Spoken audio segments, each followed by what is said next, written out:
Hi guys! Kyla here and welcome back to my channel. So for today's video guys is mayroon na namang bagong phone si Vivo at ito ay isang flagship phone. So kapag narinig natin na ito ay isang flagship phone, asahan na natin kaagad guys na ito ay napakaganda. Napakaganda ang kanyang camera, napakaganda ang kanyang performance, napakaganda lahat. So ito guys, ang phone na to masasabi ko lang, before tayo mag-start, ang masasabi ko lang is napakaganda ng kanyang design at napaka-unique. There's something very unique about this phone and I'm very excited to talk to you about this. So ano pang inihintay natin? Let's talk about the VIVO V29.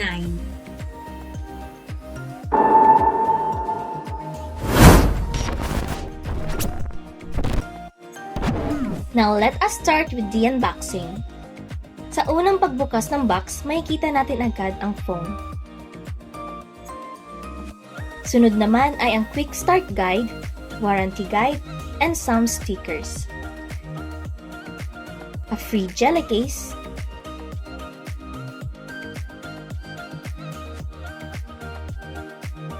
a 80 watts flash charge adapter,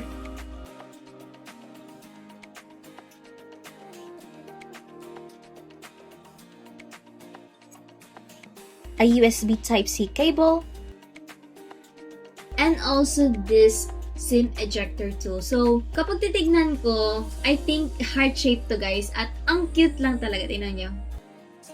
So, it looks like a heart but hindi ko sure kasi syempre Vivo to, pwede din shaped siya na letter V but yeah, parang heart siya at napaka-cute.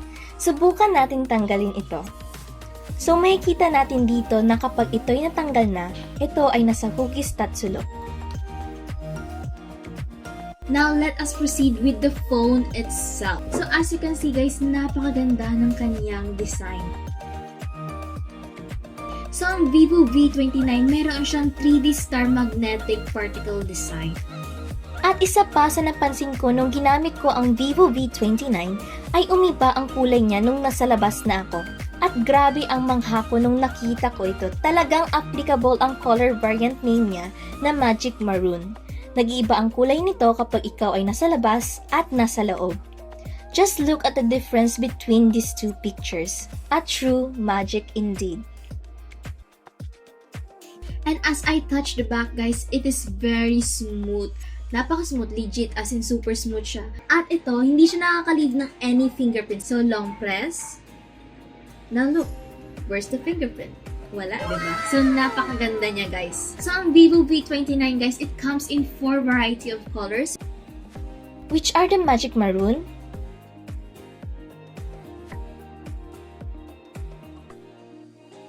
Starry Purple,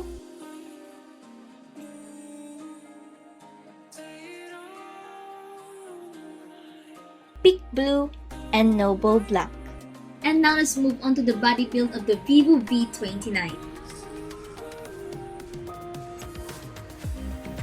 So for the body build guys, as you can see here on the back, we have here 3 cameras.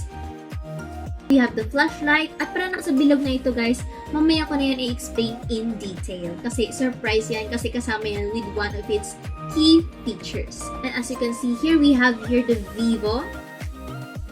On the right side, we have the volume buttons and the power button. On the top, we have the microphone. On the bottom, we have the SIM tray, microphone, USB Type-C port, and the speakers. So ngayon guys, i-check natin kung ito ba ay dual SIM or single SIM. Oh, I see. So for the VIVO V29 guys, it has a dual SIM. So ito ang SIM 1 at kapag i-flip natin dito natin makikita ang SIM 2. So for the body guys, it has a 7.46mm stick and it also has a 186 grams of weight. Now let's move on to the display of the VIVO V29.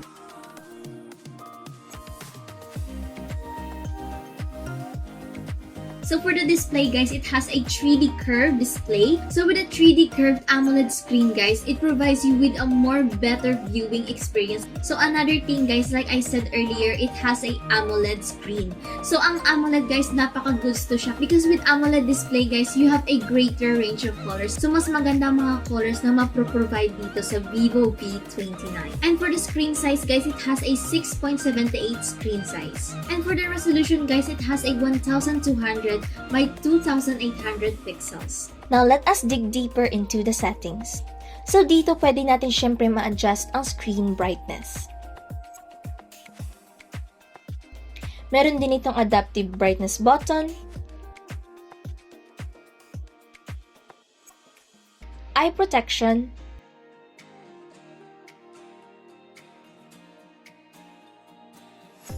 and dark theme. Kapag pindutin naman natin ang screen colors, dito ma-adjust natin ang screen color display. Under the color mode, we have the standard, pro, and bright options. Meron din itong color temperature adjustment na kung saan you can change the colors to warm color, cold color, or just simply the default. And lastly, we also have here the visual enhancement, which provides you with a more enhanced and more vivid display effects. At itong VIVO V29 guys, it has an IP rating of 68 IP. So it is resistant to water and dust. Pero wag naman yun to the point na ilulublog nyo yung cellphone na super tagal sa tubig at maglangoy-langoy na dyan, hindi naman to isda, diba?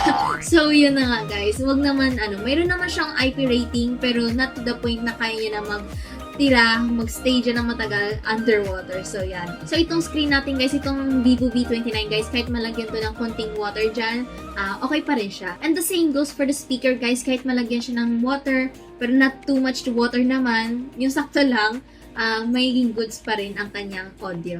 And now, let's talk about the performance of the VIVO V29. So for the processor guys, it has a Qualcomm Snapdragon 778 processor. At ang VIVO V29 guys, it has a 120Hz refresh rate. At para naman sa kanyang storage guys, it has a 256GB of ROM and also a 12GB of RAM. In which you can also extend to another 8GB. Now let's move on to the battery of the VIVO V29.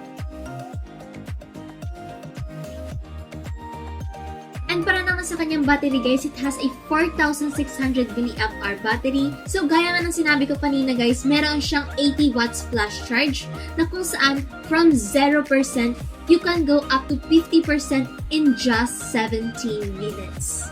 So napakaganda na yun guys kasi isipin mo guys, within 17 minutes, you can have up to 50% of battery already.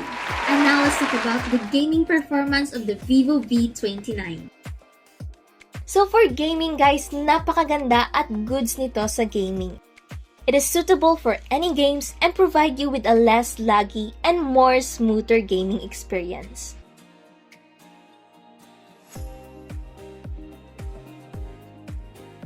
Nung naglalaro ako ng Mobile Legends, dito hindi ako nakakaramdam ng delay at smooth lang ito.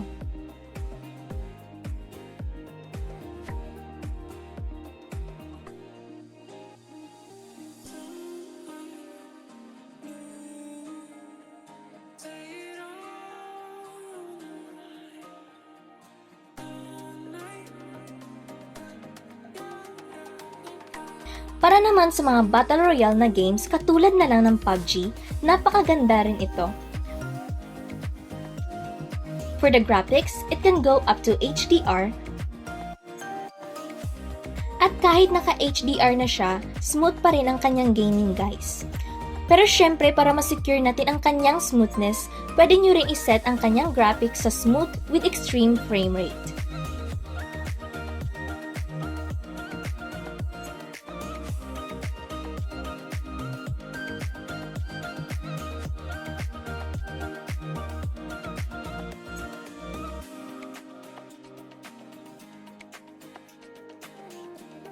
And now let's move on to the camera of the VIVO V29. camera guys, let's start with one of its key feature which is the aura light. So dito guys, as I said earlier, may explain ako diba, which is itong circle na to. So kapag makapunta tayo sa camera, so dito guys, para ma-activate natin ang aura light, i-click natin itong sa flashlight. And then ito, makikita natin yung aura light na to. See? At dyan, nag-on na ang ating aura light, yung bilog na sinasabi ko sa kanyang backpack.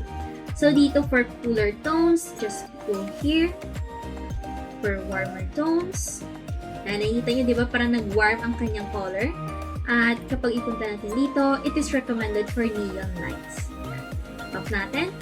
At nawala na. So yun na nga guys, nakita nyo na ang aking demonstration for the aura light. So ngayon guys, pag-usapan na naman natin ang isa pa sa kanyang key features which is the 50MP OIS camera. So para sa mga hindi nakakaalam, ang OIS, it stands for Optical Image Stabilization. So ang Optical Image Stabilization, it helps with stabilizing your images and your videos. So dito hindi mo kailangan mag-worry kapag nag-take ka ng videos tapos medyo shaky ang iyong kamay. You don't have to worry because VIVO V29 has a OIS stabilization. So kahit shaking ang ating kamay, ang ating videos will stay still and also stable. So with the 50MP OIS camera, you can cherish perfect moments even in motion. So for the front camera guys, it has a 50MP wide camera. And for the back, we have a 50MP wide camera, an 8MP ultra-wide camera, and also a 2MP depth camera. At para naman sa mga video taking guys, sa front camera, it has a 1080p with 30 frames per second. And for the back, we have a 4K resolution with a 30 frames per second and also a 1080p resolution with 30 frames per second.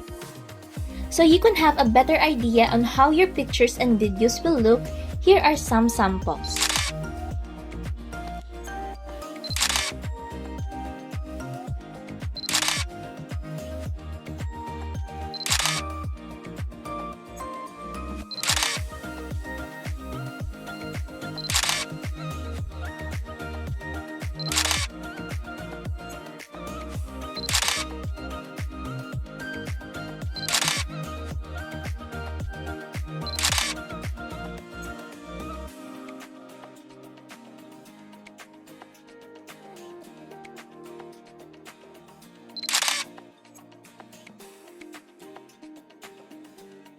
So that is all for today's video guys. Thank you very much for watching and don't forget to buy the VIVO V29 right now.